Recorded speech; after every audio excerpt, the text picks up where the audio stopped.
네, 튀르키예에서 강진이 발생한 지 오늘로 열흘이 됐습니다. 지진 직후부터 주로 진앙에 가까운 곳들에서 저희 백민경 기자가 소식 전해드렸는데 오늘부터는 서북부 지역의 도시권 상황을 김민관 기자가 전해드리겠습니다. 자, 김 기자 뒤로 복구 작업을 하는 것 같은데 지금 어디에 가 있습니까? 네, 저는 지금 진앙의 서쪽에 위치한 오스나이에라는 도시에 나와 있습니다. 진앙과 도시 사이에는 산맥이 자리 잡고 있지만 이곳 역시 지진으로 피해가 심각한 상황입니다. 제 뒤를 잠시 보겠습니다. 지금은 흔적조차 찾아보기 힘든 곳이지만 원래는 9층 높이의 아파트가 서 있었다고 합니다. 지진으로 아파트가 한순간에 무너져 내리면서 이 잔해 더미 아래 105명의 시민이 깔렸다고 합니다. 잠시 이쪽을 보겠습니다. 옷가지가 잔뜩 쌓여있는 모습을 보실 수가 있는데요.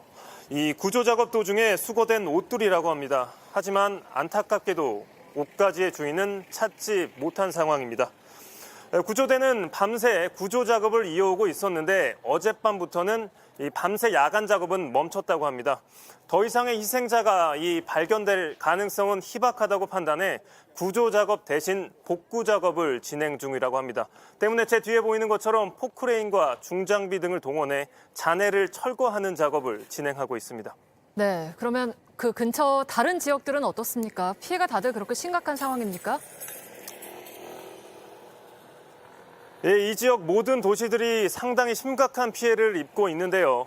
이곳에서 남쪽으로 20km 떨어진 에르진이란 도시만큼은 지진으로부터 아무런 피해를 입지 않았습니다. 때문에 에르진은 기적의 도시라고도 불리는데 저희 취재진이 도시 이곳저곳을 한번 돌아봤습니다. 리포트로 전달해드리겠습니다. 하늘에서 내려다본 도시엔 무너진 건물도 갈라진 도로도 없습니다. 주민들은 평소처럼 산책을 하고 아이들은 놀이터에서 웃고 떠듭니다. 이곳은 진앙에서 불과 110여 킬로미터 떨어져 있지만 주변 다른 도시들과 비교해 지진의 흔적을 찾기 어렵습니다. 광장에 내걸린 조기만이 참사가 났다는 사실을 알려줍니다. 네, 이곳 에르진은 안전모가 전혀 필요 없을 정도로 평온한 모습입니다. 보시는 것처럼 높은 건물에도 균열 하나 보이지 않고 도로 상태 역시 무척이나 깨끗합니다. 마치 이곳 에르진만 지진이 피해간 것 아니냐 이런 착각이 들 정도인데 이곳에서 만난 주민들은 마찬가지로 에르진에서도 강한 떨림을 느꼈다고 말했습니다. Yani evin içine gir, bak dışarıdan bir şey yok ama evin içine girdiğin zaman hasar var. Yani çatlaklar var binanın içinde. Yani benim kuzenimgilin televizyon düştü yere. Yani eşyaları düştü.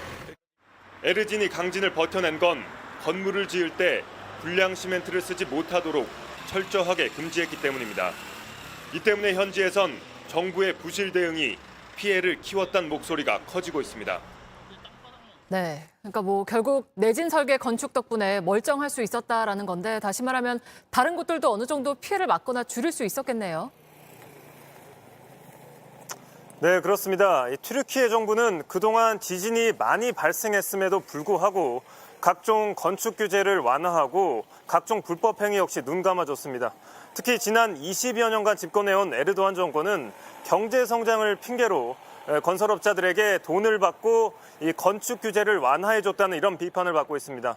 때문에 현지에서는 이번 지진으로 인한 피해가 단순한 자연재해가 아니다. 사실상 예고된 참사였다 이런 비판의 목소리도 나오고 있습니다. 실제로 제가 이 도시 주변에서 만나본 시민들은 에르도안 대통령에게 강한 반감을 드러내기도 했는데요. 때문에 다가오는 5월 대선에서 이 같은 민심이 커다란 변수로 작용할 것이라는 전망도 나오고 있습니다. 네, 알겠습니다. 튀르키예 오스마니에서 김민관 기자가 전해드렸습니다.